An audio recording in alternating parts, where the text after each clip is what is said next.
Good evening and welcome to Norwalk City School District Board of Education regular meeting Wednesday, May 8th. Roll call, please. Mrs. Burkett. Here. Mrs. Crawford. Here. Mr. Gonzalez. Here. Mr. Norris. Mr. Ritzenthaler. Here. Please stand for the pledge of allegiance.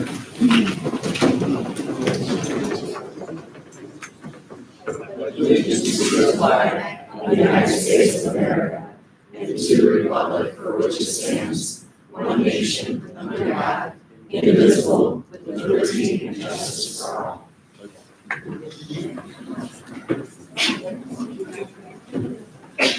I have a motion to adopt the agenda.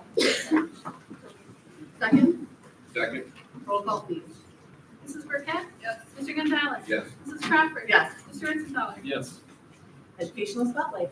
Yeah, thank you for all being here today. This is very exciting. You want to have a lot of people on the board meeting, you invite all the people here. So like we have a lot of things happening tonight and a lot of good things. So like I said, it's a good time to be a trucker. I'm glad you're all here. We're going to start with Mr. Kania, who's going to introduce our student speakers for graduation. So top performers from the senior class, Mr. Kania.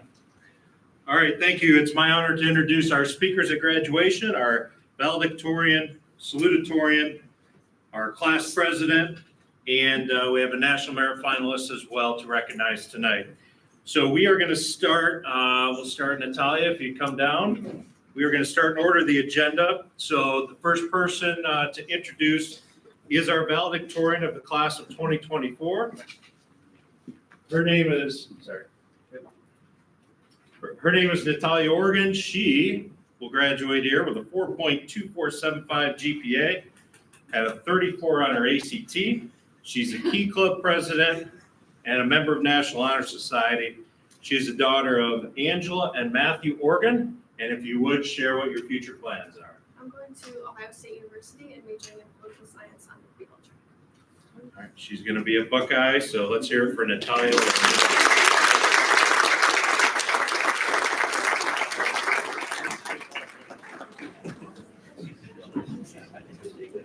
All right, and actually, I'm going to have Emily and Haley both come down here.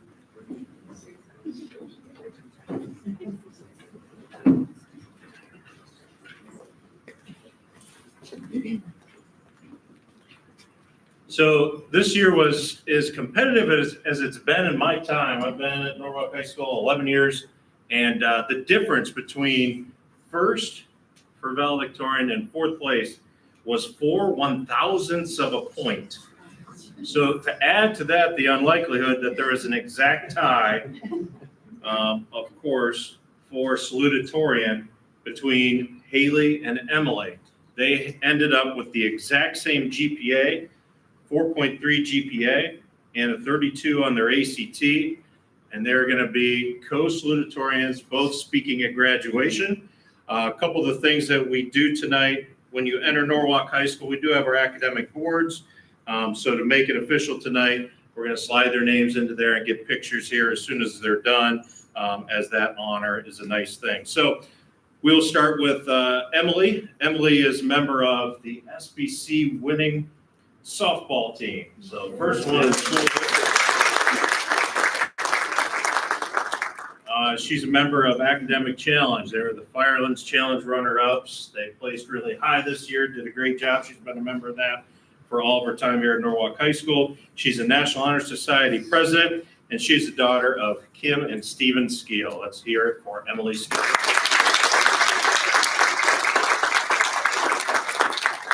And Haley Smith was a member of cross country, also of the SBC winning softball team. So congratulations again. She's a member of robotics. She was also on the Firelands Academic Challenge team as their runners-up this year. She's a member of teen leadership, and she's also in our engineering pathway. She's taken all of her levels of engineering here at Norwalk High School and currently working on her final project to determine the temperature of what your coffee drink is as part of that team. We can't wait to see their final presentation. So, and Haley is the daughter of Tammy and Jeremy Trainer. Let's hear it for Haley Smith.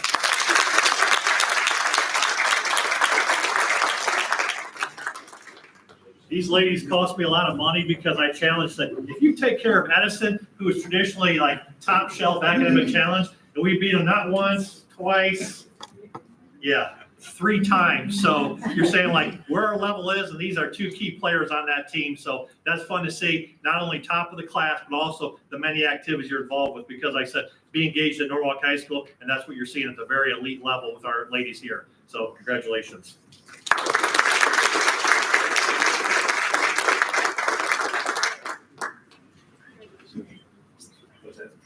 Oh. When do you sleep?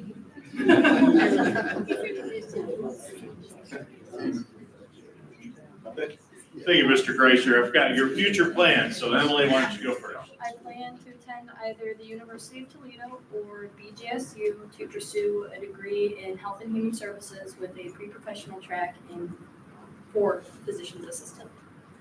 All right. I'll be attending Embry-Riddle Aeronautical University with a major in aerospace engineering and a track in astronautics.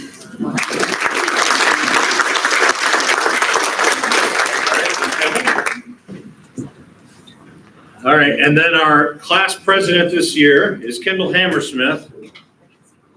Just like the ones before, she's going to finish with a GPA over 4.0.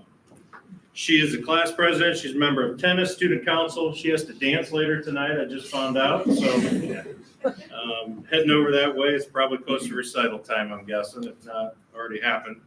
Member of National Honor Society, TLC. She spends a lot of time at When Pigs Fly, too, as well. She's the daughter of Kim Kelly and Heath Hammersmith, and your future plans. I plan on going to Tiffany University for a track in forensic psychology.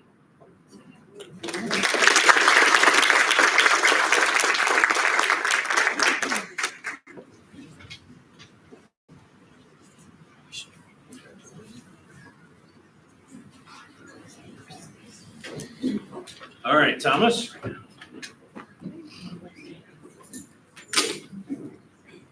So Thomas is not here because he's speaking at graduation. He is being honored as a National Merit Finalist. Okay, so he has been recognized for being a National Merit Finalist, and also he's our Franklin B. Walter recipient for Huron County. Before I get into that, he has a 4.24 GPA, 34 in his ACT. He was a member of our VEX robotics team that were world team qualifiers. He's a Buckeye Boys state delegate. He's a 2nd degree black belt. He's the band president. Oh, wait, no, it's updated. Right? Third now, yeah. Third degree black belt. He's our band president, robotics president, and like I said, National Merit Scholarship finalist, and Franklin B. Walter recipient as the top student in Huron County. So and your future plans. I plan on going to Purdue in the fall with a focus on engineering, probably going to major in either chemical or aerospace engineering.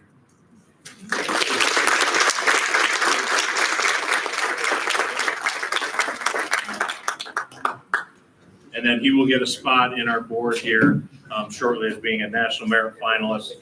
He's our first finalist in, I think, 4 years. So that is quite an honor to be there.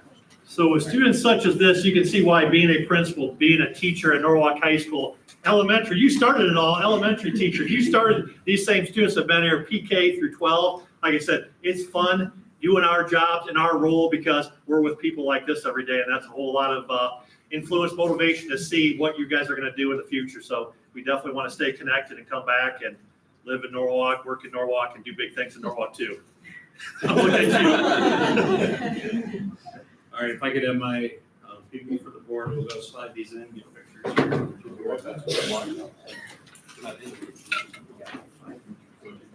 Well, I can, as we see, if you can get a picture with the, is that the other one?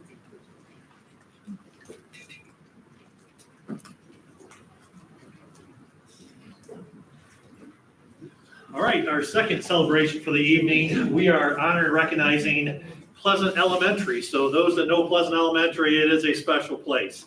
It is pleasant, it's beautiful, it's nice. Anyone who's had kids who have gone through, you say, where did your kids enjoy the experience? Pleasant will be mentioned. A teacher from that school will be mentioned, guaranteed. So I'm going to give the baton to Mrs. Smith, the principal, the leader of that building, and she will do introductions of our guests here this evening. Well, we have distinguished guests from Columbus. They came all the way from the Ohio Department of Education and Workforce to present tonight. We have Dr. Chris Woolard, Chief Integration Officer, and Allie D'Angelo, Performance Impact and Section Chief from Columbus. Well, thank you. It's great to be here. We really appreciate the opportunity to celebrate success, especially this time of year. How great is it to have, graduation and hear all the amazing things that students are doing. I have a high school senior. I'm one right through it at home. So we've had ceremonies all night this week. So it's really great and really appreciate all the work that you're doing on behalf of Ohio's students. You know, I won't talk long, but as a state, we are really interested in the success of all students and making sure that every kid in Ohio has a pathway to success. So we're really focused on literacy. We are focused on accelerating learning, particularly after the challenges of the past several years. We're focused on student wellness. And all in the name of hearing those great things that so when all students are leaving the system, they have a pathway and they can go on to greatness and success. And so the report card is one of the mechanisms we do as a state to measure those things. And the report card has lots of connotations, but one of those things is really trying to design when things are going really well. And we'd love to see the T-shirts with the overall 5-star award winners. Allie and I have been working on this report card for a long time. A lot of times we're stuck in the office. We don't always get a chance to come out to board meetings and talk about this. But luckily tonight we do have a chance to come here and present the banner to Pleasant Elementary for the most recent report card, where they've got the highest rating on the report card, which is the overall 5-star. A couple highlights from that. And again, as I mentioned, the past several years have been challenging as a community, as a state, as a country. We spend a lot of time looking at data. And one of the things that when we look at data is the state is like, we're not back as a state to where we were before the pandemic. If we're looking at math and reading scores as a state, we're not back to where we were. And where we were before wasn't where we wanted to be, right? So we want to make sure that we're accelerating learning. We were looking at numbers and we're seeing, back and exceeding where the school was before the pandemic, and that is really huge. And when you look at data and you're comparing data to some of the similar districts, we have on that report card, we have one chart where you're looking at similar districts that look like you, and you guys are outperforming all those districts that look like you, and that's really, really important. So we're here to celebrate success, and so maybe I did want to point out too. When we're talking about Pleasant Elementary, I did want to point out Maplehurst Elementary. I think some folks back there may be involved as sort of a feeder. Yeah, you're working with these students at a younger age and they're feeding this elementary. So we're talking about Pleasant Elementary, but I want to make sure we call it out Maplehurst. Great work you're doing, preparing their students for that next transition and where they're headed next. So thank you for all your work. But maybe we'll have the Pleasant Elementary team come down and we'll kind of formally, I think you already have this banner, but we'll hand it to you and take a picture. How about that?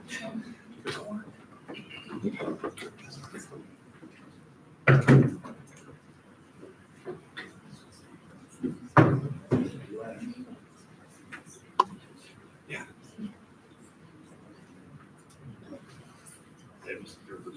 Yeah.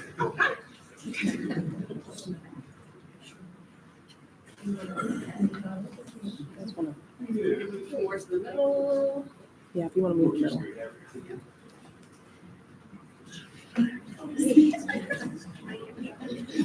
Where do you want me? I don't care.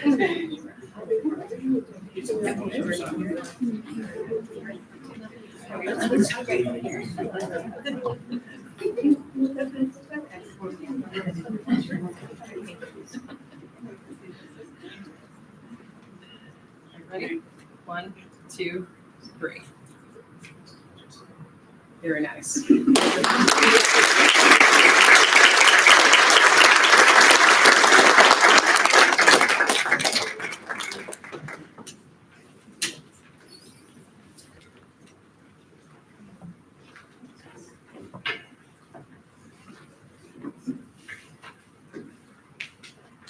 The next recognition goes to a very important piece of our Norwalk City School operation and our family. As you can see, they're all sitting over on this side, our transportation department. That is our bus drivers, mechanic, people working in the office, working on the routes. They are an integral part of our program. Now, before we get to recognizing the individuals of our transportation department, I want to add kind of a little backstory here. I thought since I was going to be helping with the recognition, I wanted to come up with a little bit of research and some facts on school bus drivers. Okay, so some things to consider. Okay, Ohio Public Schools provide home-to-school transportation for nearly 800,000 students per day. Districts in Ohio use 15,000 school buses to accomplish this, traveling 1 million miles per day. Norwalk City School District buses travel approximately 1,081 miles per day, which comes out to 198,000 miles per year. So considering the circumference of the earth is 24,901 miles, our buses would travel around the world nearly 8 times in a school year. That's pretty amazing. So also, if a student rode the bus each day from kindergarten through grade 12, they will have ridden the bus 4,784 times. The school bus is one of the most recognizable vehicles on the roadway. The glossy yellow bus, you wonder why is it the glossy yellow bus? It is often said that humans notice the color yellow 1.2 times faster than any other eye-catching color.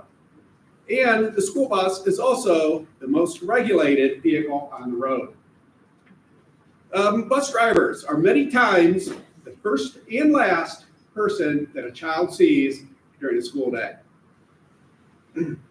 Just a little bit of history. The first bus, which was called the omnibus, dates back to France in the year 1662, which was a horse-drawn wagon carrying 8 passengers. Not a bad load for students at that time. So my guess is it didn't travel at a very high speed since it was only a 1 horse. The largest bus in the world is located in Brazil. It is 100 feet long and it holds 300 students. So that would be interesting. Okay, Paul Stender from Wisconsin put a jet engine in a school bus to see how fast it could go. He set the world record for the fastest school bus at 367 miles per hour. Maybe in the future, but we're not looking at those now. Okay, and the final part of this is, for our bus drivers that someday think, oh, we're going to retire, the big thing now is the tiny houses. School buses serve additional purposes once they're retired from service. The buses can be converted into living spaces. These are called schoolies. So something to think about. When those buses go offline and out of service, you can get yourself a schoolie. But all that aside, we're here tonight to recognize our transportation department for all that they do. And for many of us who were bus riders when we were in school, I don't remember too much about my first year of schooling in kindergarten, but I do remember my first day of kindergarten. That was my school bus driver. And I remembered her throughout my entire school career, and I rode the bus. She was my one bus driver. So she probably had the biggest impact because I did see her every day, twice a day. Now, I may have given her nightmares, but I appreciate that.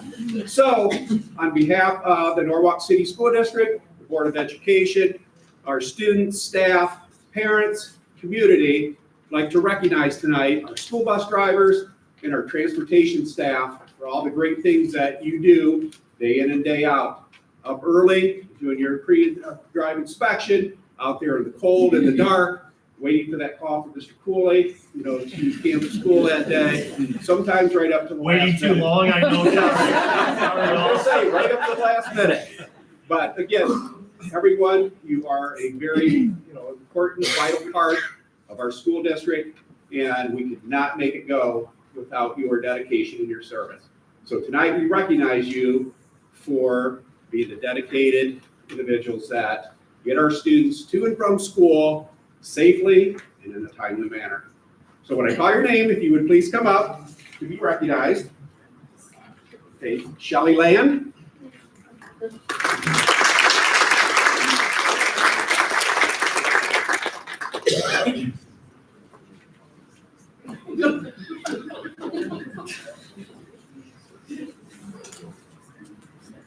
Jackie Weisenberger.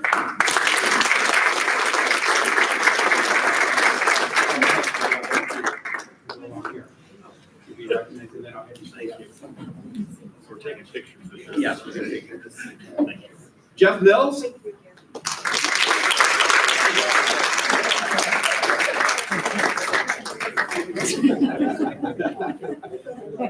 Gabriel Gigante Orteza.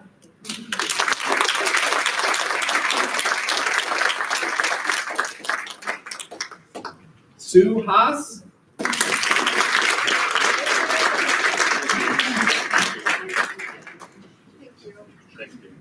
Shannon Logan.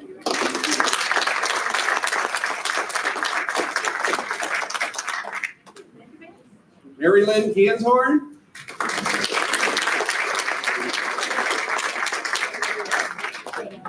Aaron Reed.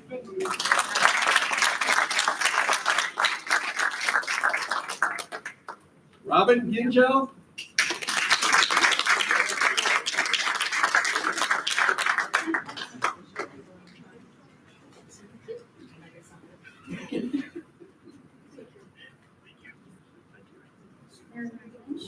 Lisa Rasnick.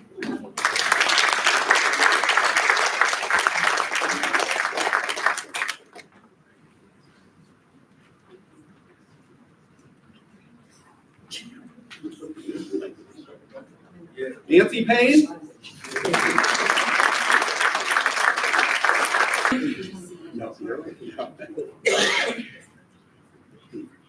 Dan Darovich.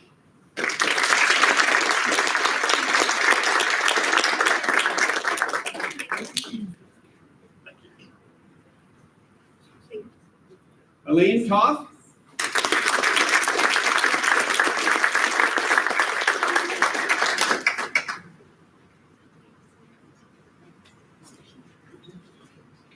Lori Lease.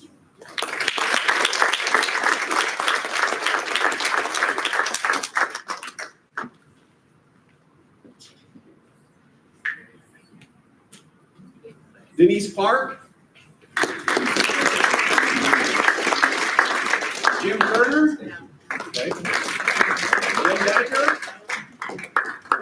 John Missler. Anthony Rourke.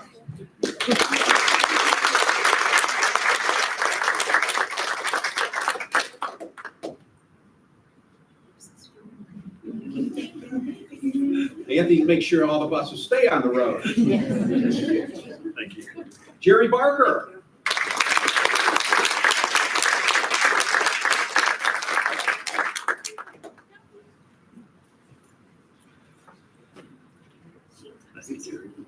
Tim Shield.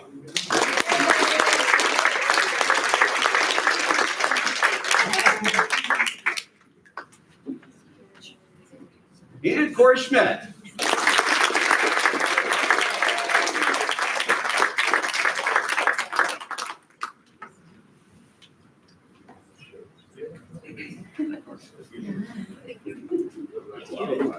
The Norwalk City School District Transportation Department.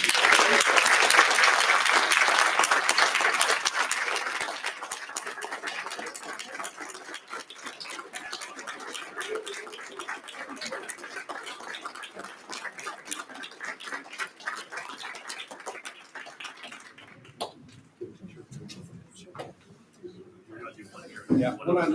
Yeah. We're gonna do one picture there that we're gonna go outside. So that's probably nice, nice outside shot. So, hey, so we'll do that, so we've done that before, so we'll get one here tight, like if we can tighten in here and then get that picture there, go outside.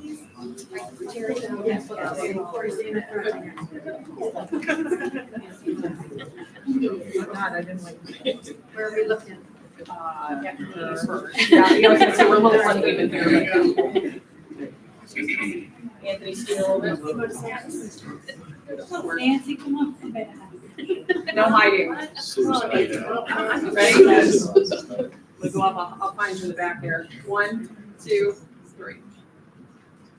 Very good, thank you. And then we can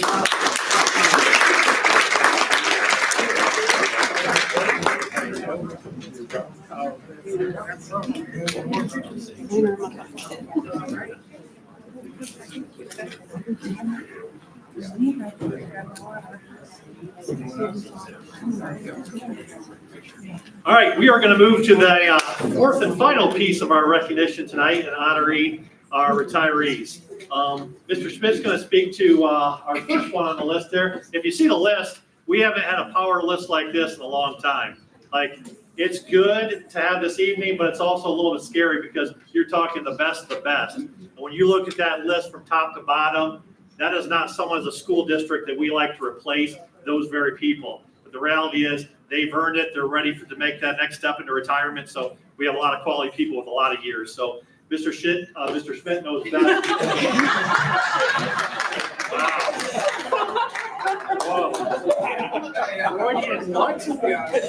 What I really think is before he hands over to Mr. Schmidt.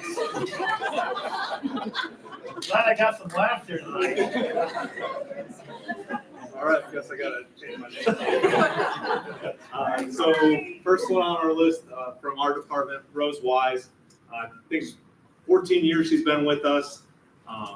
When I first took the job 3.5 years ago, Rose was one of the first ones to greet me. Warm smile, infectious personality. She's just always great to be around. She also works in the cafeteria along with being a bus aide, and we're gonna miss her a lot. One of the things she did say, she did not want to be recognized, so that's probably why she's not here tonight, but she will definitely be missed. So. Best bus aide ever.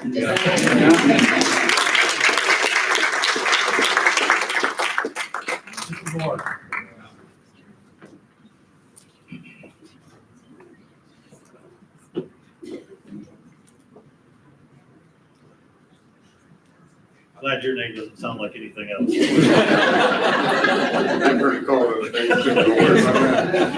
Well, before I start, I'd just like to congratulate all the, they're all kind of gone. They've done a fantastic job. Congratulations to Pleasant and the bus drivers who fantastic job as well. Mr. Baumann, how you eloquently put the bus drivers, how important that is. I mean, the initial bus drivers, they had 8 kids, you said? Yes. On their bus, and they were out in front. I begged them to come back in. I bet the view they have right now, instead of being behind a horse, is probably a lot better. But the smells are probably challenging. So they do a fantastic job. I'd like to, it's my honor to recognize one of our paraprofessionals, Kathy Luke, 20 years as a parapro. A parapro, what paraprofessional? Parapro. What is it? Instructional assistant, teacher's aide. In kindergarten, in August, in September, and October, it's the lady in the hall that the kids have to go see. They work alongside teachers, providing individualized support to students with various needs, from assisting with daily activities to offering academic reinforcement. Paraprofessionals contribute significantly to the learning environment. And where is she? I gotta put my eyes on her. There she is. Kathy has served children in Norwalk for 20 years. Serving students at League Elementary back in the early 2000s when I started, and ending up at Maplehurst with me. That's 20 years of opening days in August. 20 years of assisting teachers with cutting, laminating for their classroom. 20 or so years of kindergarten screenings, taking pictures of kids, seeing them as they walk through, and many times in this room, seeing them for the first time. Registration events also, preparing for them. 20 years of having children identify letters of their name, trying to write their name, alphabet sounds. The list goes on and on. 20 years of being in the bus room duties at the end of the day, the cafeteria duties. And sometimes, as Mr. Baumann had alluded to, the bus drivers are the first to see them. She usually, along with our other parapros, are the first to see them as they enter the school and greet them. That's 20 years of building relationships with our youngest students. Many times, as I just mentioned, you're the first to see them and the last to see them and say goodnight to them as they board the bus to leave to go home. So Kathy, let me take this time and opportunity to express on behalf of the Norwalk City Schools our heartfelt appreciation for your tireless efforts, caring, and the love that you've given our teachers and our students for the past 20 years. Thank you. Congratulations.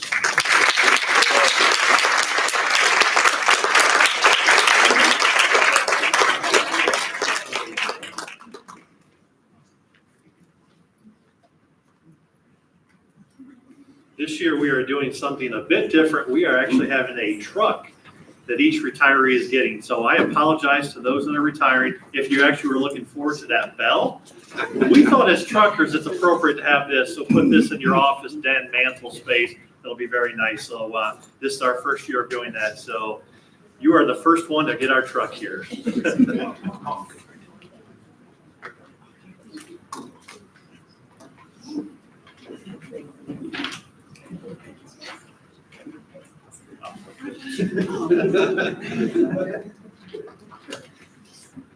I knew Kathy a long time here as a parent, so her son is back, her daughter went through, so I knew her in that capacity, like what a quality person. So you saw her as the parent, kids going through, having a great experience, and then what she's done for the many, many kids, as Mr. Moore spoke of, like top-notch person, we will miss you.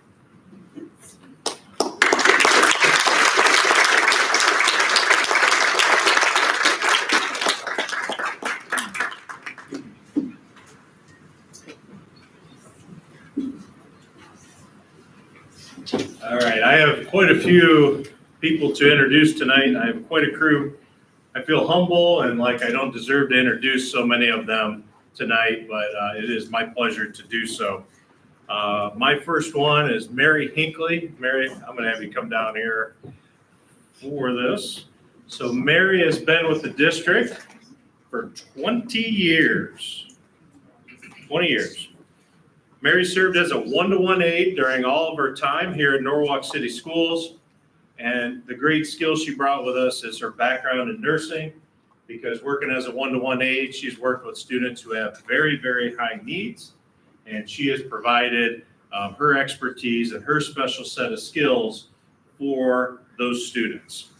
All of our one-to-one aides provide tons of unwavering support and care for those who require that assistance. And she always teaches works with her students with dignity and respect. I can tell that from the beginning. But in the last couple of years, I can see in her eyes, she really is looking forward to babysitting some grandchildren. Like I can tell in her eyes, she talks about it all the time. And it is a goal of all of ours to be set up in life to do that. Mary, we definitely appreciate what you've done for all of our students here. And we wish you the best in retirement. Thank you very much.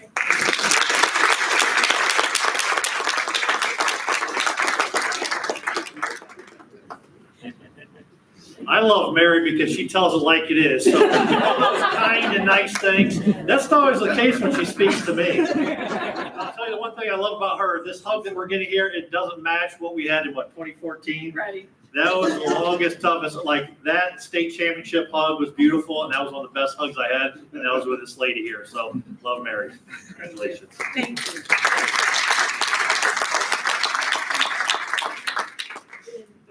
I've been in every building with every principal. Yeah.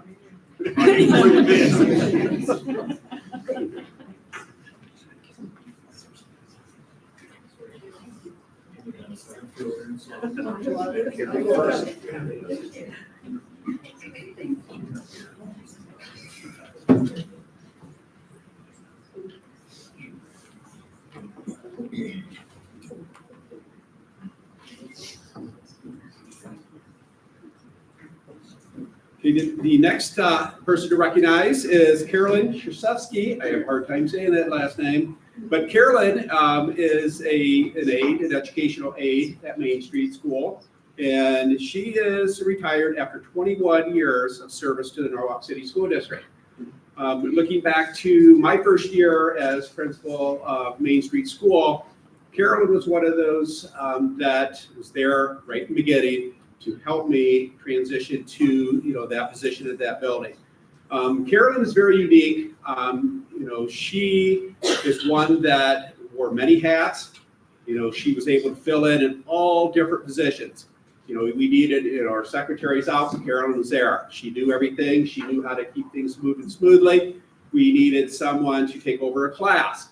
She was the perfect fit. She pulled students to work with them on the reading. She was there at every step, and the kids looked up to her. She is a model, for all of us. for her dedication and her service.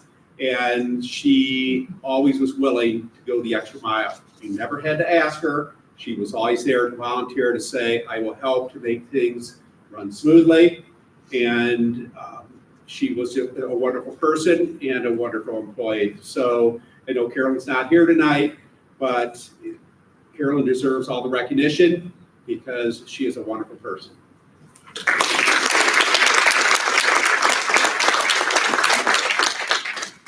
All right, Janet, come on down.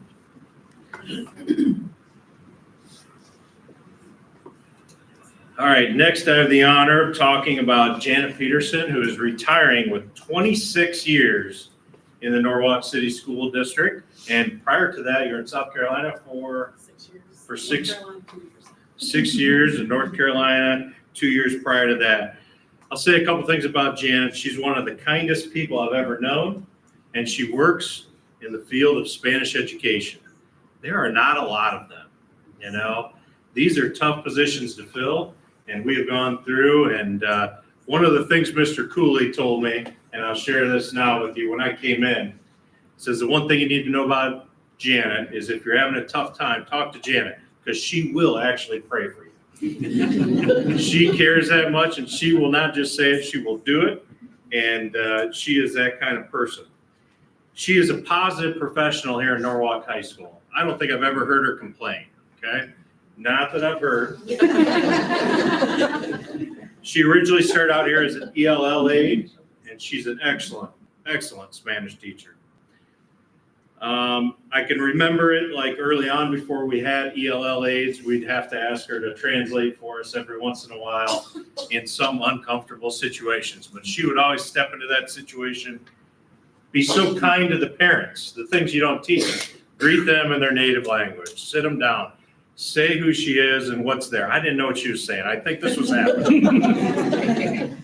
and their attitudes change, smile there, go through it. Like I kind of miss those interactions, although I'm sure you don't always. So I will definitely miss her smile. She has a great smile that she comes to work with every day. And again, she has that characteristic of what she says, she follows through on. So ladies and gentlemen, after 26 years, Janet Peterson.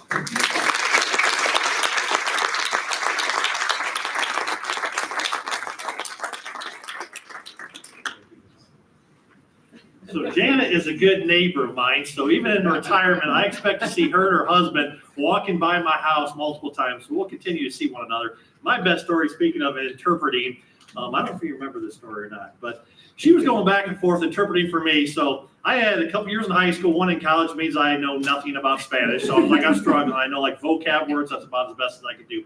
So Janet's going back and forth interpreting, and the family, I think it was mom, said, "See," she looks at me, "Yes." I had that part covered, but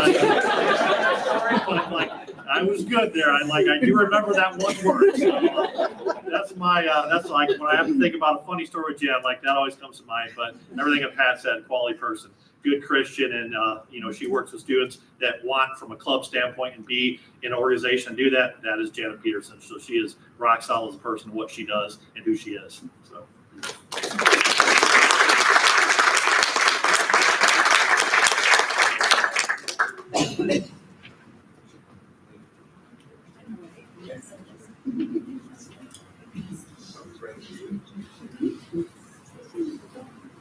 All right, Wes Douglas, come on down.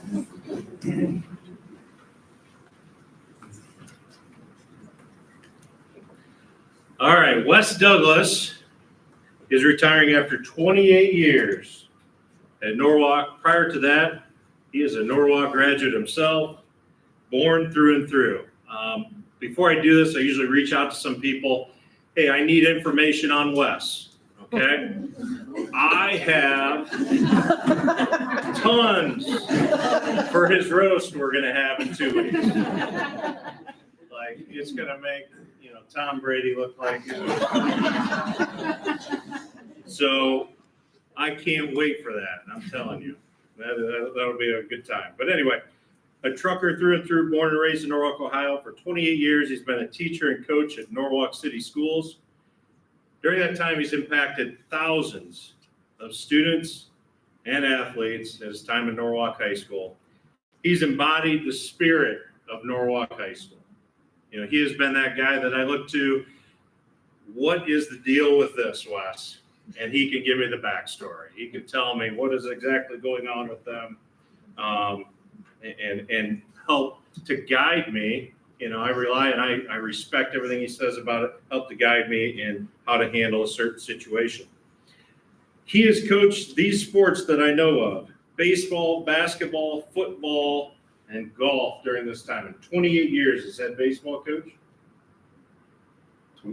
26 years as head baseball coach during that time, and a variety of others. You know, being a coach and a teacher, he's instilled all of those skills for people in life. They come back, they see him. He's like a celebrity at the events, even when he's not coaching. Everybody knows Wes, comes back, has those stories. And, you know, he's taught many of his people the resilience, sportsmanship, toughness, you know, that transcends athletics. He has been a friendly face for me from my time in Norwalk High School, and I've always enjoyed and respected his perspective, ideas, and outlook on things. Ladies and gentlemen, after 20 years, Wes Douglas.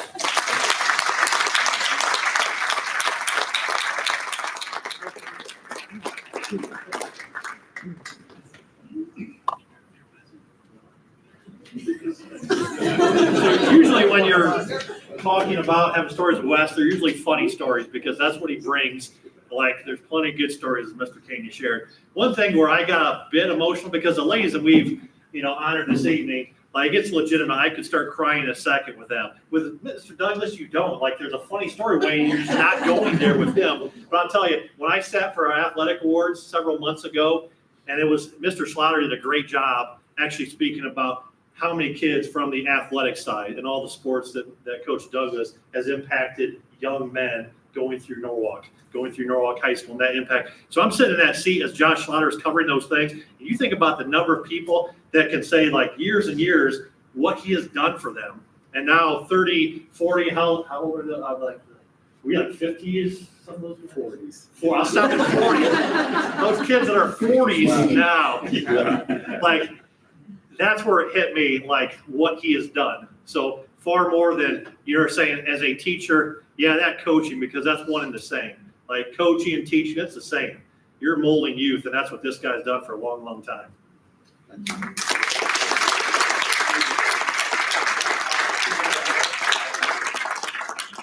There's a few on the other side, not so friendly, too.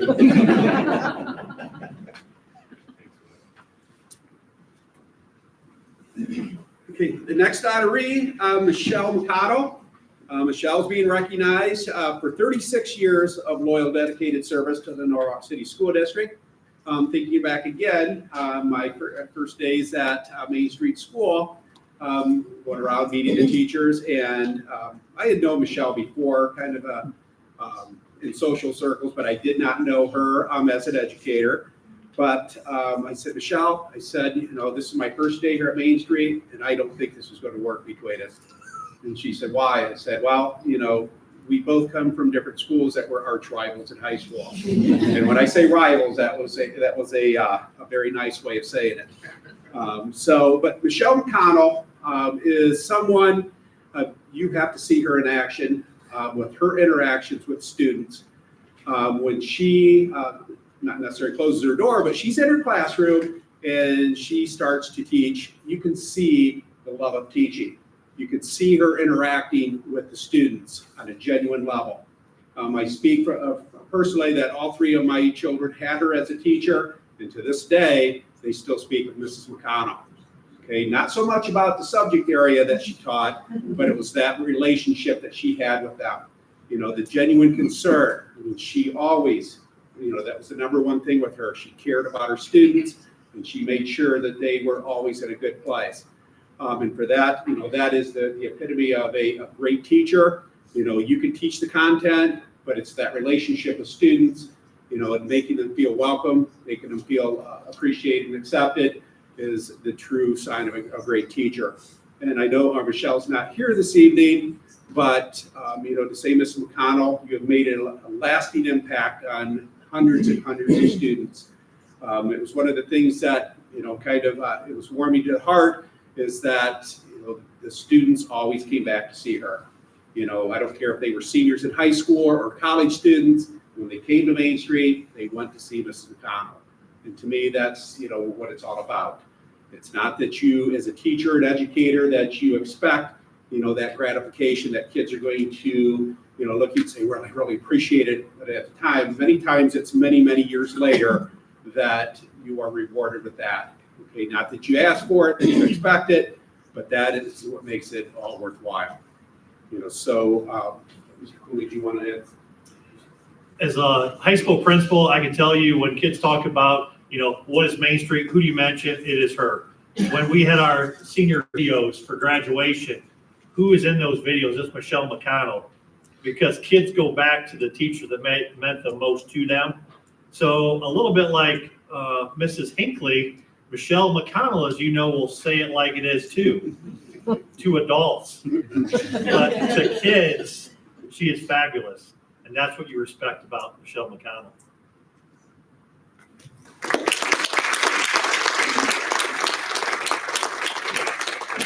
All right, Carol Mason, come on down. So Carol works in multiple buildings, so there are multiple people who are going to say a couple things tonight. I'm going to kick it off real quickly. Carol Mason, 39 years, has been a choir teacher at the Norwalk City.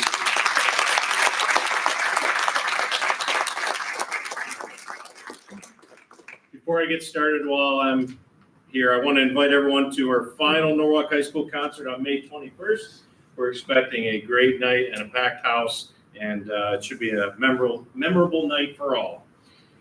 So, 39 years at Norwalk City Schools, 2 years teaching prior on Long Island. Carol's originally from Brooklyn, New York, okay? We've had many conversations over the years. I had a brother-in-law who lived in Brooklyn, and I'd go every fall.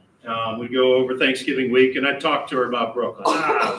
It was great. I got to see this site. We talked about things we shared, talked about our great bagels. That's one of the things she said. Like, one thing about Norwalk, or what she missed about Brooklyn, one of the most things is the bagels. Linder bagels are not as good as the bagel shops there. But anyway, I talk about all those sites and stuff, and we'd share ideas and stuff. And I remember asking her, like, you ever think about, like, going back there? Because visiting in small amounts is nice. And she'd always say, not in a million years. Not in a million years. When I came to Norwalk the first time, I knew I was home. I went somewhere with Brad, and it was 5 miles away, and it took us 5 minutes to get there, and I couldn't believe it. She was used to 1.5-hour commutes to her school, and getting a quarter pizza slice on the way home, and all those different things, but always talks about how great Norwalk was, not having to catch 2 buses in the subway to get here and there. Over 39 years, she's taught thousands of Norwalk students. Thousands. Her skills that she's put onto our students, and she talks about the talents of all our young people, how talented they are, always in a positive mode. And yes, she's another one of those that will always pray for you. Okay. I know when she spent her 2 years on Long Island, that's where she met Brad Mason. And Brad, I want to thank you for bringing her here for all of us. So special thanks to you, Brad. I was thinking about this before I got started, and we always talked about those things you like bagels in New York and stuff like that. But before I wrote this, it made me realize the best part of Brooklyn is right here in front of us. So.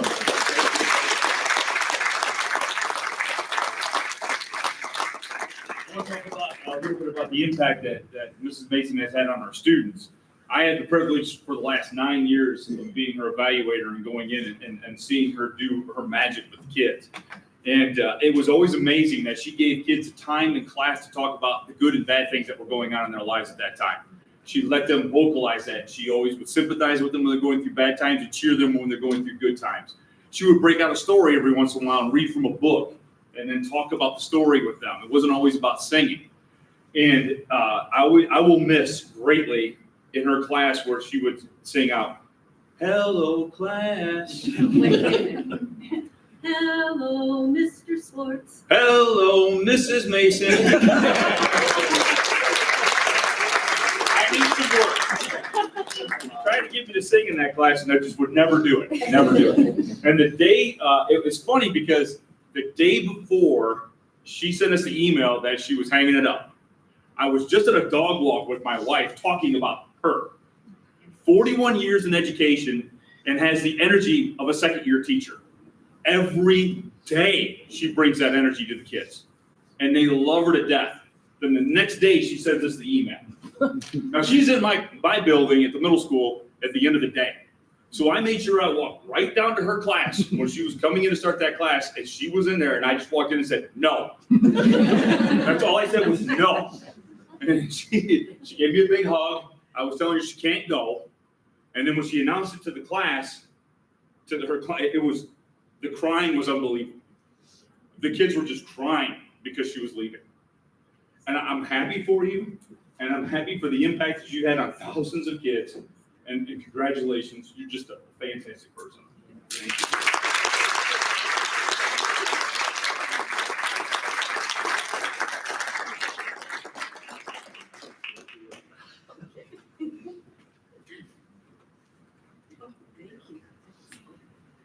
So Carol is the most genuine person you would ever meet. So those that know her, all face there know her well. That is who she is. One thing, we've had a great relationship from the very beginning. When I started here in 2002, have known her. One thing I've never been to her is her sweetie, though. When we're in circles, we talk about Brad. Brad's mentioned, no, my sweetie, Brad. So her husband's name is Brad Mason. So not to get confused, like I'm never the sweetie for her. And one time we had a text like talking about, oh, this is my sweetie. So I realized like I'm not even close to that level to be my sweetie status. But I tell you what, it's been awesome to have her here. And one thing that new teachers don't have is the ability what she has. And I don't know if that's the New York side of kind of the grittiness and then like the Midwestern like charm of people love you. Because several weeks ago, all the music department and myself were doing second round interviews for who's going to be the replacement. Big shoes, not possible. We know that, but we do have someone coming in that's going to be in that capacity because we have to move on. Carol Mason, it says, this is it. We tried to stop it, Gary. We were unsuccessful. So I am in the back of the classroom watching there, and she's the one that can like smile to make you feel good, kind of warm your heart, but then give you the same eye and that eyebrow like, I can take you out if I want to. That's all at the same time. So you know why every kid loves her, because they can look like, stop what you're doing there, Janet Smith. The look tells you that, yet there's a warm smile behind that. I don't know any new teachers that have that skill set, so we might need to bring it back to Metro because that's unbelievable. You have that ability. So that's years and years of practice or what you are, who you are, but that is something special.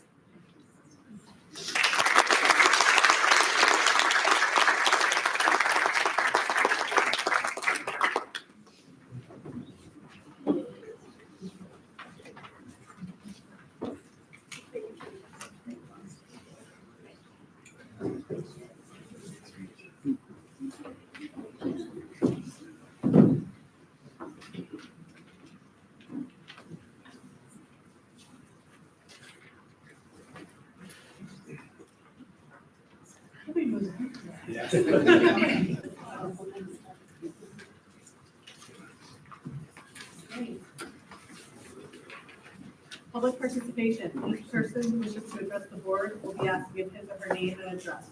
Remarks should be limited to 3 minutes in length. After everyone who wishes to do so has had the opportunity to speak, additional comments can be made up to a total allotted time of 30 minutes.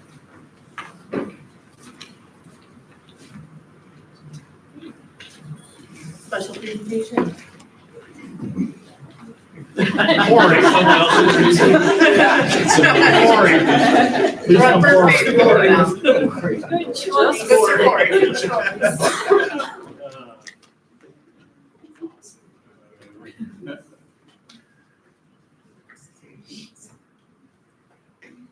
All right, so I think it was actually started last spring. We started talking about new software for our transportation department. Since I've been here, we've had some frustrations with our current software. That includes losing phone numbers for parents 1 week before school started. That was my first fall. That happened again this past year. So it's been a little frustrating. We've been looking just for kind of different stuff. Speaking with Dan and Brad about it, they kind of gave us permission to go out, look around. And so during our looking, we landed on TransFinder, and we were also able to get Zonar to couple with it. So we're just gonna have a little presentation here. All right. So our Zonar is our GPS on our buses. It's always great to know where our buses are, especially now. Anthony Rourke, who was here earlier, I think he took off. He installed all the GPS on our bus over Christmas break. Since that time, it's been great, especially when parents call in and say, how close to the bus, or the bus didn't stop for my students. We're able to look up on a map and say, well, actually the bus was there 5 minutes ago. It stopped for 30 seconds, and they said, oh, we must have missed it. We'll get our student to school. So that's been great. Another part with the Zonar is the tablets that come with it, and the tablets are gonna basically communicate with our TransFinder software, and I'll get with that in a little bit, but it's part of Wayfinder, where it'll be able to track attendance, be able to know if a student's on the bus or off the bus, so on and so forth. I did want to show,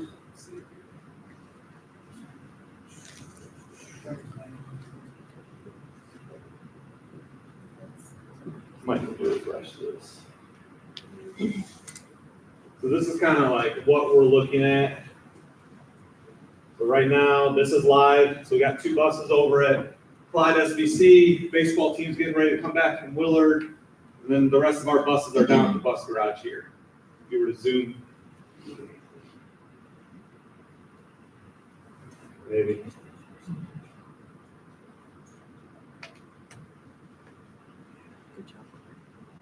That's all of our bus lineups there. With the stops symbol there, all of them are currently off.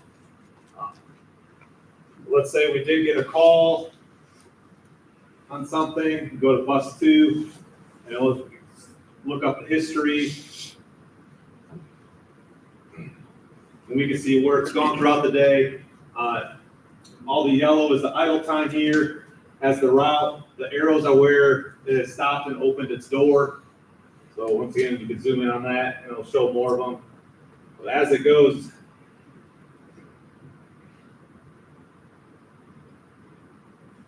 usually as you go across, it'll show a little school bus going around the route that it was on for the day.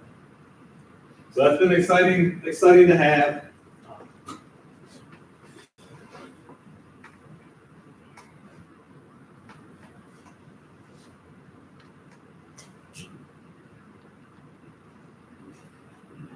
So with that, we're coupling it with TransFinder. And so the different types of solutions that TransFinder has is Route Finder Plus, Stop Finder, and what's called Wayfinder. So with Route Finder Plus, this is our main software that we're using for all of our routing, or as TransFinder calls it, trips. One of the really neat things about Route Finder is as we're starting to build our routes, we actually just had we meet once every 10 days or so with an onboarding person from TransFinder. Today's, we went over how to build bus routes. So as we're doing that, we're starting to build bus routes for next school year. Optimization tool for routing will kind of tell us where we can send our buses to cut down on time, or what's the best route to save on fuel, or just kind of anything on what will fit best for the routing.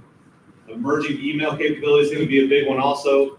I know Jerry, she's been very frustrated last couple of years trying to send out mass emails to everyone. We stopped sending letters home so we can save money just by sending emails out. The merging capabilities with Route Finders, it just comes right from the software. So it's really, really big with that. We're excited for that. Stop Finder is the app that that they kind of champion is that it's built by parents, for parents. One of the really neat things about the app is it's multilingual. It's the only transportation app out there that has that. What's similar to our current one, it has arrival and drop-off times, similar to Ride 360. The geo alert zones is something that I'm really excited for. So as a parent, you can set up kind of a barrier with your bus, and let's say your student's getting on here at Norwalk High School, you could have the barrier out at the light at Benedict, over by Subway there, and when the bus crosses through that barrier, it'll send you a notification, similar like your Amazon package was delivered, saying the bus will be here in 2 or 3 minutes. So you can get your student out to the bus stop, so that way you're not waiting out there for 10, 15 minutes for a bus to come by. The messaging through the app is going to be huge also. That also goes out through push notifications. So if we have a situation where on Friday a bus broke down back in Whitefield, we're able to instantly send a push notification to all the families on that bus to let them know what's going on, the change in bus number that their student's going to be on, so on and so forth. I like this a lot just because currently our best communication is through Facebook or one call. Even one call still takes a little bit. So it's really exciting about the messaging.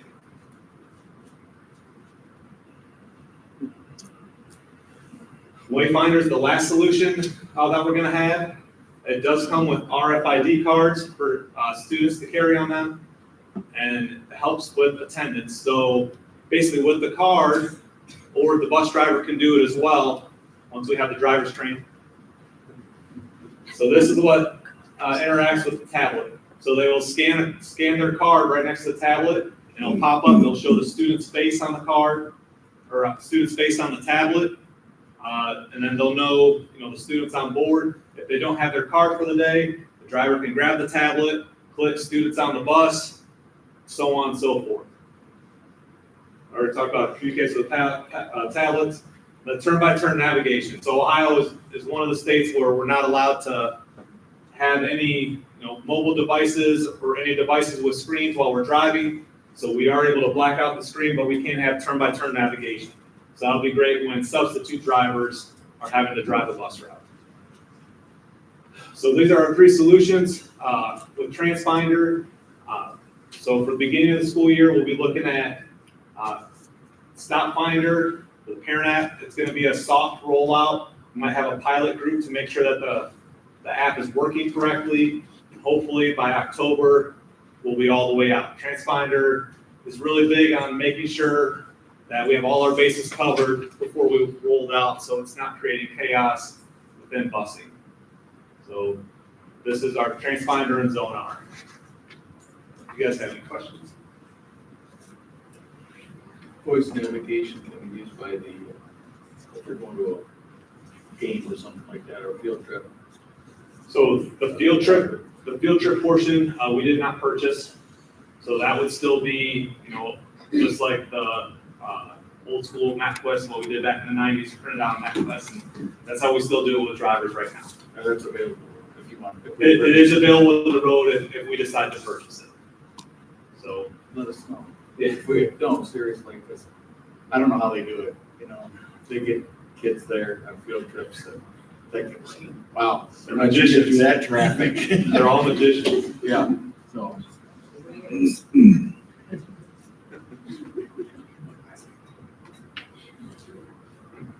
One more question before you. Is there a limit on how far that GPS puts it? I mean, can it actually track us into another state if we do that? Yes, yeah, it's satellite. It'll track us anywhere. It plugs right into the wiring harness of the bus. So, so we have to take a bus, the Cardinal bus, which is all the way in Lima. It's not quite to Indiana, but they're showing there. When we've taken robotics to Akron, shown all the way over there. So, it'll go, that part will go everywhere. And if a bus is, it would never happen, but stolen, we could locate it that way too. Correct, yeah. Right. Good, good then. Yep. Sure. And that's all on TransFinder and Zonar. If you want to continue that, Corey, please. I like another way.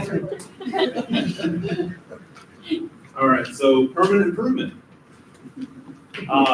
So with the boiler project this year, that's obviously gonna tie up a lot of our money, with what we have for permanent improvement.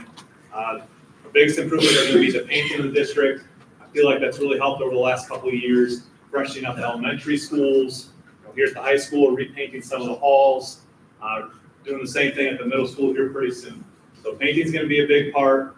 I know the baseball, softball press boxes are on that list of things to be painted as well. One of the things that we are looking at doing is the rubber matting that's on the main stairwell at the high school.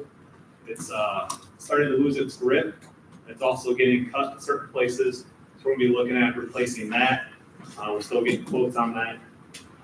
But those are kind of the two big things, other than getting the buildings ready for next school year once school's out. So. Any questions for her? Thank you. So number 7, board item. You want me to just read it or something else? Okay. So resolution authorizing the school district board to participate in the Ohio Facilities Construction Commission Classroom Facilities Assistance Program. Try to say that again. We have a motion to approve board item number 7. So moved. Second? Any discussion? Roll call, please. Mr. Ritzenthaler? Yes. Mrs. Burkett? Yes. Mrs. Crawford? Yes. Mr. Gonzalez? Yes. Any treasurer's report? Okay, great. So we're gonna start out, we have the minutes from the April 10th meeting. Next, we have the financial reports, and the big thing for the April financials was the school district income tax, the final payment arrived. I did lay this down at your spot, so you could look at this. Comes in quarterly, and this is going back to when school district income tax was first implemented. So you can see all of that. We did this year only have an increase of $28,000. Previous years have been a little bit bigger increases. We did, of course, pandemic time, things weren't so good. So it's very hard to predict the income tax because it's very sensitive to employment and wages and that. So it's good that it's still on a positive. That's what we like to see. I was getting a little worried. January, we were below the previous January, so that had me a little bit nervous. But we did come back, and I think we were like $1,800 off what I actually had forecasted for the year. So that was really good. I don't see us forecasting very high going forward. I never done a school district income tax just because it was very, very touchy. It moves quickly. So that was the big thing for April's financial reports. Next, we have the Ohio Medicaid and Schools Program contract with HBC Healthcare Process Consulting. They're a group that allows us to do the billing for Medicaid, all the services that we provide to our students, occupational therapy, physical therapy, speech, different items that we can bill Medicaid for. They allow us to bill them. And this is huge for the district. We can receive anywhere from $150,000 to $300,000 back in reimbursements for Medicaid. This is money that, of course, we've spent, but we are being reimbursed from Medicaid for it. And we couldn't do it without them. They also help us with our indirect cost report, which allows us to bill the administrative cost of doing Medicaid. So it's a 3-year contract. Next, we have we're going to waive our K-12 school fees for the 24-25 school year due to the community eligibility provision. Remember, Mr. Craig talked about that last meeting. This will really be a boom to our district. It will also help us, excuse me, it will also help us with our economic disadvantage funding when we look at our state funding next year, because it will show all of our students as 100% on the economic disadvantage, allowing us to have a little bit more fun. So that'll be really good. So it's a win-win all the way around. Next, skip number 5, that should have came off. Sorry. Next we have our truck bid. I sent this out for bid years ago. We did this in, I don't know, it just kind of, they were going to give us a truck and they never did. So we rebid this. We only had one company bid on it. I did actually mail this out to all our local dealerships, but Ken Gamley was the only one, so we're going to accept their bid for $39,000. So tomorrow we'll go order a new truck. We Mr. Baumann made a deal with Futronics to trade in our old radios that we use, and they're going to give us new batteries. So that was a good thing under our disposals. And then library materials, we're going to, anything 7 years or older or hasn't been checked out, it's in bad condition, we're going to offer those up to our student staff and then dispose of anything that's remaining. Next is your 5-year forecast May update. If anybody didn't get I have a few of the large copies left up here. So there's two charts. There's the spreadsheet and then there's the explanation. Now, in November, we went really in depth on this. So this time we're just going to do a high level overview, especially since we've had such a busy meeting. So I just want to highlight some important things with the forecast this time. On our revenue side, our property tax, Brad and I met with our county auditor. We're going through a reappraisal. Every 3 years, you either have a reappraisal or update. This is a reappraisal year, 2024. We're looking at, because as you know, housing prices have increased, we're looking at probably a 20% increase in valuation for our county. That does not equate to a 20% increase in taxes, but it does mean that we will see an increase in our revenue under property tax because we're at the 20 mil floor. We do have some levies like our emergency operating levy that will not collect more money because it's $1 something.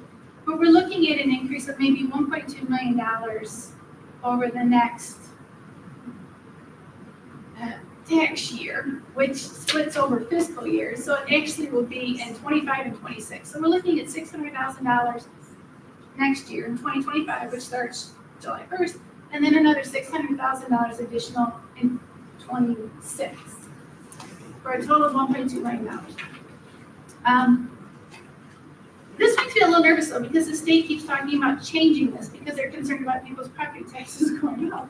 So here we're actually having a chance to have some additional revenue, but the state is looking at making a lot of changes. So even though I say that we have this, it's still, until it's in the bank, right? The other part of this is our state funding. So we're on the 4th year of the 6-year phase-in. We should see an increase in 25, but starting in 26, because we will see, that's when our new property valuation comes online, because they look at the prior 3 years when they figure out how much, state funding is a local and state together share. So when our property valuation goes up, our state funding is going to go down. But because there's a lag, that won't actually happen until 2026 on our state funding.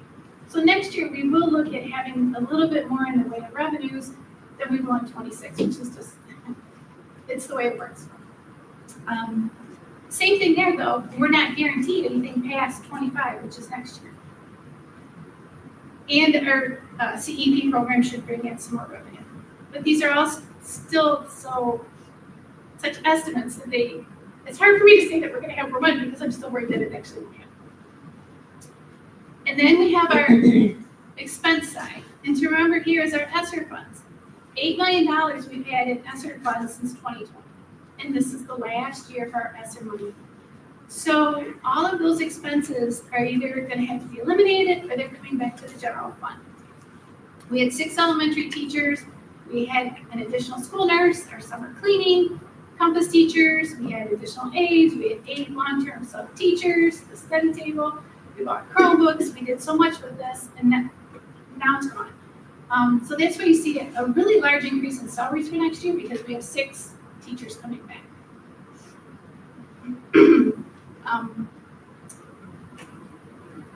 We do have some things we'll be able to pay yet. We're going to pay next year's stipend out of that because we can pay it in August. So we do have some things that still won't be showing up until the year after. We can use a little bit of ESSER money for next year for expenses that are technically for this year.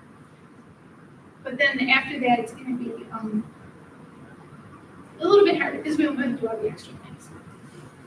That's a high level on what you see in the forecast. So then when you look at it, unfortunately, you see a lot of red down there on line 6.01. But it's not, I don't want to say it's not that bad. We're still going to be deficit spending. But we have time to look at what to do. And like with our retirements, a way to try to save money without losing people. So that'll be helpful. And that's all I have to do on the forecast. Any questions, discussion? Comments, concerns? Always concerned when I see that. Yes. So am I, but we have some time to start looking at it. We have some leftover student wellness money from 4 years ago that we're going to use to offset a little bit of the deficit. And depending on how the ESSER money works out yet, but so it's not terrible, but it's not. I mean, it's what we expected when we ran out of our ESSER money. So. But we did a lot of good things with it while I was here. You know, and we have a lot of things that are going to remain, the Chromebooks, the technology. You know, part of the ESSER money, I think, contributed to the award that was given tonight with Pleasant and all the schools. I mean, we really spent it well, and it shows on the stats. We are doing well. A lot of great decisions were made during the pandemic that put our students ahead of, you know, where they could have been. So, right, because we didn't in So school. great. We were in school. Not to mention that then having the learning loss and the literacy coordinators and all these extra teachers to help support our teachers that are in the classroom and help, you know, our students not have loss. And yes, the decision to be in school. I mean, all these were just great for the district and our students. Right. Stay smart and just keep giving that to us. And we continue to do great things. Well, it would be nice. I mean, But let's keep getting it. All right, may I have a motion to approve items, I said 1 through 8, but 1 through 8 minus 5. Second? Second. Roll call, please. Mrs. Burkett? Yes. Mr. Gonzalez? Yes. Mrs. Crawford? Yes. Mr. Whittenbauer? Yes. No. Okay, thank you. Thank you. Items for approval, most of those names are the individuals we've mentioned tonight, celebrated, outside of Sarah and Stephanie, who are resigning to take jobs elsewhere, and then obviously the accomplished folks that we spoke on that are going to go for the purpose of retirement. Two, we're excited here. These are the new ones coming in, so some of those replacement ones. I know Mr. Kania is very pleased where we're at with that. So Hannah McLaughlin, she's going to be a Spanish teacher, so she will be, so Janet Peterson, that will be the position she'll be filling there at Norwalk High School. The second one is Samantha Davis. She is going to be the big shoes of Carol Mason. A lot of our kids and staff know her. She has worked with our kids in the musical. So she actually has been teaching the last several years at a neighboring school, and we are excited to have her join the Norwalk City School District staff. And yesterday, we talked to, goes by Bobby Gossam, Robert Gossam. Second round interview yesterday, offered him the job, and he accepted, and that's for business. So we've had kind of several staff members fill in that capacity the last year, and we were looking forward because we see years and years with him in the business role. He's got his MBA. He brings a lot of wealth of experience even before the college and the high school teaching years. So a lot of experiences that you don't always get with a hire such as this. Number 3, we have substitutes, 2 listed there. Number 4, Mr. Swartz, longtime middle school principal, 1-year athletic director at Norwalk High School, spoke several weeks ago, and kind of the idea came to fruition. So we're excited very much for Gary. So talked to him as a middle school principal. He's loved that, but he's ready to get back in the classroom. So it's actually not atypical these days. You're seeing a lot of administrators that are wanting to get back in the classroom. And I know personally for myself, when I was on second round with Mr. Kish and the other music, like it's fun to be with kids. It's exciting. I started 3 mornings in a row with select choir and I got to see that. So Mr. Swartz is no different. Like you spend time in the classroom, say like that's where you want to be. And the last thing Mr. Swartz wanted to be is, you know, burn out or ride out years into retirement, because that's not who Mr. Swartz is. He wanted to make sure he had that passion, that fire in his eye, because that was starting to dim a little bit in that current role. So we're excited for him to be teaching ELA at Main Street. He will be under continued contract. He will move to the teacher steps with the NTA agreement. Number 5, we have employment support services. So a lot of those names are individuals, trucker graduates that are coming back from college, and they're going to be helping with building grounds and keeping our facilities in good order for this summer. 6, we have extended school year. So 2 teachers named there that are working with individuals with Mrs. King, and that's been worked out as to, what students need that additional help that extends through the summer. So that is beyond the NTA agreement. 7, so 2 individuals you've seen, they presented in front of us, Jenna Reamer, Beth Scheid. They're given 5 extended days to work on the new legislation tied to literacy and dyslexia compliance. So clearly 2 ladies that go above and beyond in all things they do. And we were talking about how many days. The bottom line is, we can say we're paying for 5 days. If it takes 15 days, 20 days, 25, and stuff like those 2 ladies, both Jennifer and Beth, will put in that time to be ready to go. So it's kind of a number, the arbitrary number that we're picking here, but we know they're going to be ready to roll, and Mrs. Gerber knows that well too.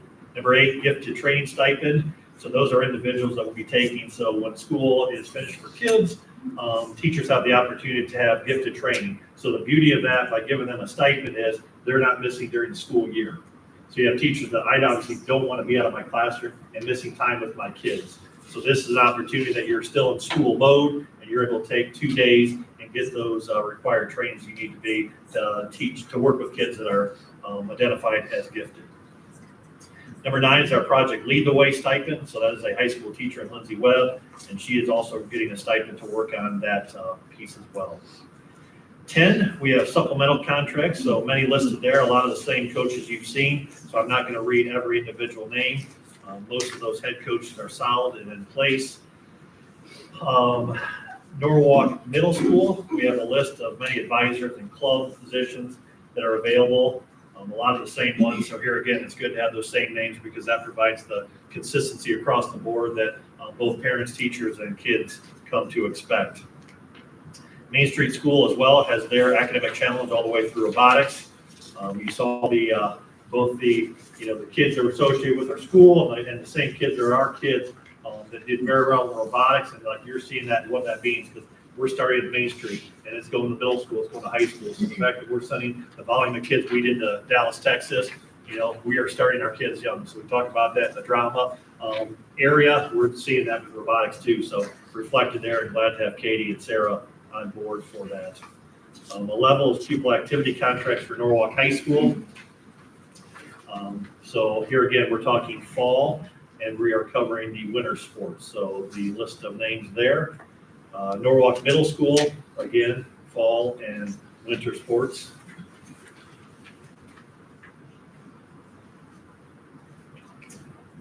Jumping to 12, we have a step correction for conditioning coach and John Coy.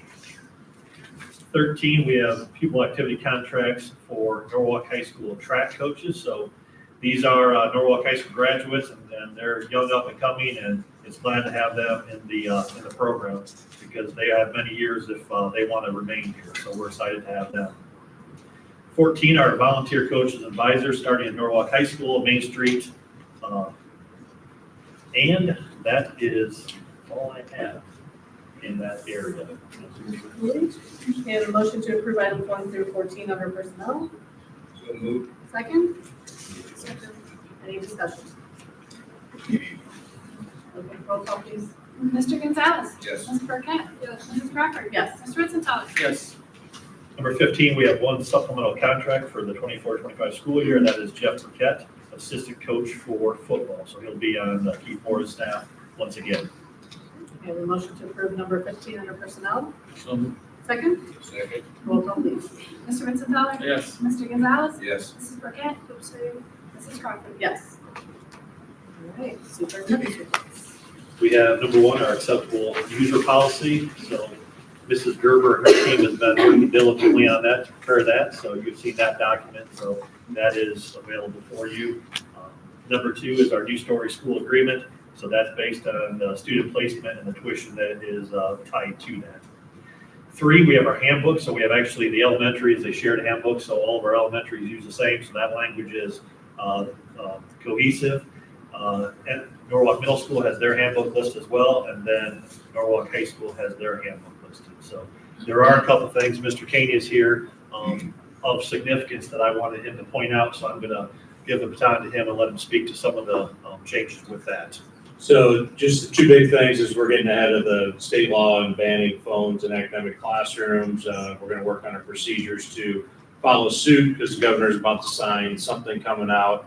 And then from our own association, we're just defining that if we did searches, we can use metal detecting devices so they're non-invasive if we're looking at for vapes and things like that. So those are the two main things. The other things were language changes and then making sure all our acceptable use policies were all the same. So Mr. Kane and his staff will be rolling that out to our parents and to our kids because they need to be knowledgeable of that, because you can say all of them are familiar with, like, what happens in the school. Phones have been out, cell phones have been out, electronic devices have been out, used everywhere. And now you're back to what, like, this series and kind of continuum of like my time of like, not at all, well, in some places, now in all places. And now you're reeling that back because everyone's recognizing the damaging effects this is having on our kids throughout the day. So when I have, I'm being abused and I can look at my phone and I'm being abused and that happens during the day, that's problematic. That's taking my head off of something that I should not be, or I should be focused on something else.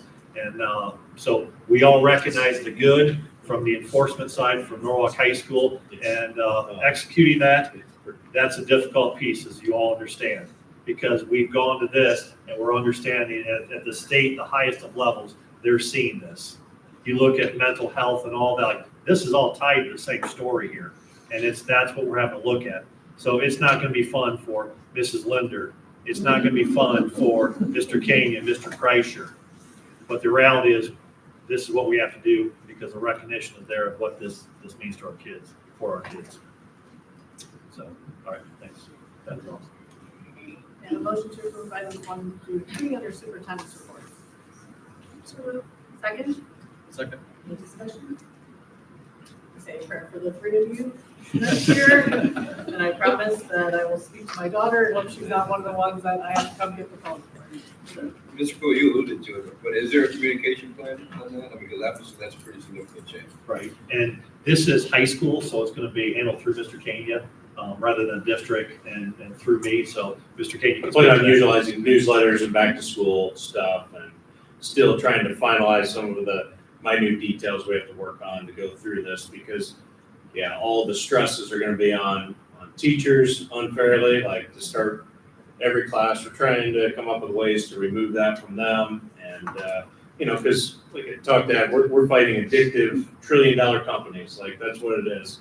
And adults, we're all guilty of it too, sliding through our social media and stuff. And they are stronger than what our minds are, especially the young kids' minds. So the details behind that, like I said, we're still trying to work out, and then we'll be using newsletters and back to school information just to make sure we're all together, class meetings when we get back to school, so on and so forth. And we understand our own staff have to do this as well, because our own staff has gotten to the point of putting that there, and I'm teaching, yet I'm checking here with all my students in front of me. That's a staff issue as well, and that'll be. So we're only doing this in high school? Yeah, you want to speak to, the question was, are we only doing this at the high school level? Well, since I'm not going to do it. Don't look at me. I will abstain from that. It'll be the next person's responsibility to make sure that's taken care of. But my understanding though, Gary, at the middle school is they're in their lockers for the day? Yeah, well, already? we already have a policy in our building that your phones are off and away in their lockers throughout the school day. And it's a battle that we fight every day. And what Mr. Kenya says, it's an addiction. It is. It is bad with these kids. So it's going to be tough for these kids to put these phones down. But we've had that policy for the last few years. And this year's probably been one of the better years that we've had with having problems with kids in cell phones in the classroom. And they just don't get it. I'm kind of happy the governor's going to sign something like that. It gives us somewhat. Well, it's reaction because they tried to, force parental permission for if you're, until you're 13, and then they said it's free speech, so they weren't able to do that. They're going to look for a way to put a law in place, mainly stating every effort to be made to reduce access to electronics during class time is kind of what the law is going to state. So that's what we're looking to do, to try to also, not have to put our hands on phones and devices, because everyone gets crabby and cranky about that, and try to come up with something that works. There's been, we've evaluated several other models, and we'll continue to do so before we roll out. Mr. Kish? I was just curious, smartwatches too, or? Well, I mean, I never even thought It that. does take. those are one of those what if items. The main point of addiction is social media, over messaging. We'll have to address those as they come. That's a good just like- question, because you can get all that from this. Yeah. Usually, when your watch gets far enough away from your phone, you don't have that connection. But if kids are able to connect on their phone through remotely, then you got that issue Even if too. it's on any of the Wi-Fi. Yeah, as soon as it's on the Wi-Fi, it's there. And Mrs. Gerber, that will be, They won't be that's a allowed to. discussion as Yes, well. correct. Another reason to go back to the classroom. Check in the progress. And I think it's going to be tough for you guys. I see why. I'm no fight from this parent, but I feel bad for you guys. We're anticipating a funded mandate though out of our government, so it's going to come with all kinds of resources for us. So Yes. we're asking for help. So yeah. That was a good one.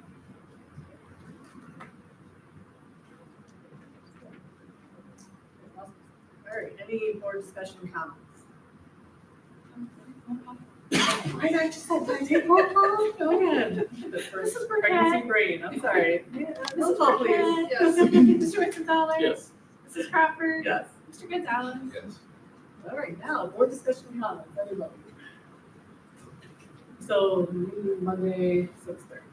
Okay. So we're scheduling a meeting for Monday, 6:30, the central office. Brad, I didn't know if you wanted to take a moment and touch on our upcoming meeting for the building. Yes, so on Monday, May 20th, we are having a community meeting again. So you saw the act that we had with working with OFCC, and basically they're getting a declaration now tonight from our board saying we plan to pursue the funding through the state and work for our PK8 facility. So we are having a task force meeting, so that's going to be a selected group that has, it's a combination of business leaders, community educators. So we're meeting next week, but then May 20th, which we all know the May calendar is very busy. So we had to move the time up because we actually have an orchestra concert that evening. So depending on the number, it'll be at Norwalk High School, either the Performing Arts Center and the EPAC, but it will start at 5. It'll either be there or here next door. We have a lot of numbers to share. So obviously, there's a lot of things that we've been quiet because the ball was not in our court right now. There's a lot of folks that need to do calculations, look at numbers that had nothing to do with us right now. So when people say, have we not had a task force? Why have we not had community? Because a lot of things behind the scenes by these agencies had to be worked out first because we didn't even know if our name is going to receive the invite. Now it's looking though as though we may in June, July, get that so we are ready to proceed. So the task force meeting next week, we'll share that with that small group of 40 to 50 individuals. And then Monday, May 20th at 5 o'clock, and then we will be pushing that out to our community through all the avenues that we have to try to get individuals here. Also knowing that we have the media that covers that because we'll have important information that people like to see. We'll live stream that. So if you're not here, we understand it's busy times. There's sports, there's music, everything's going on every night, seemingly here in May. So we're excited to have that. And like I said, we have good news to share and we have a great message to take to our community and we're ready to make this happen. I just want to say a note just about, tonight's meeting. Because I think, so much of what we've talked about tonight represents really what's best about Norwalk. Thinking about what's going on at Pleasant over there, the recognition that, that group was able to achieve over there. To me, that's a demonstration of good people doing good work. And so I just want to commend, Pleasant and the accomplishment there. But it doesn't happen, on your own. It takes a village. It takes our transportation to support them and making sure that they have what they need. So I want to commend what's happening there as well. I think that's really important. And then the retirees, I mean, for people to spend their entire working careers essentially here at Norwalk City School District, I think that's what distinguishes us from other school districts. We have people here who spend their careers here because they love it. And I think that more than anything is a ringing endorsement of the work that happens across the district. So again, just want to add my congratulations. Who was it who said they still remember the bus driver's name? I mean, that's me too, like, Mrs. Job, kindergarten through until I was driving. And she also lived in my block and saw me driving, so I'm sorry for that, Mrs. Job. But yeah, I have to agree, we have great people and great things going on. Yeah. I hope that a lot of community members can come out and listen on the 20th. Like Mr. Foley said, it's exciting, we have a lot of good information to share. If you can't make it, please send in your questions, and we really want the community involved in this project, and if you have questions, send them in. I know that everybody up here would be happy to answer them. You want to say something about your concert? Tomorrow night, 7 o'clock. That's it? Looking forward to it. I've It's said it different, loud isn't it? already. Yeah, you did, okay. It's gonna be fun. So with our community event, we are having OFCC, so all of our liaisons, all the ladies working with us, our partnering, like, they will be there that evening on May 20th. Garmin Miller will be, so it won't be just the board, just myself speaking. It's the people that, like, those specific questions tied to those agency-based things, they're gonna be here. So like I said, like President Crawford said, if you are not gonna be here, get the questions here, because we have the people, we have the great minds in the room to answer those questions. And that's why we're glad to have everybody there that evening. But we want to be efficient because we also want to be done so we can move and watch orchestra come 7 o'clock. So we put ourselves in a tight window, but we think we can handle it. I agree, and I want accurate information going out there. So if you have a question, and send it to us. If you see something that doesn't seem accurate, send it to us, because that's one of the great things of social media, inaccurate information. So, all right, any other board discussion or comments? We have a motion to adjourn. So, second. Roll call, please. Mrs. Burnett? Yes. Mr. Rosenbaum? Yes. Mrs. Crawford? Yes. Mr. Gonzalez? Yes. Thank you.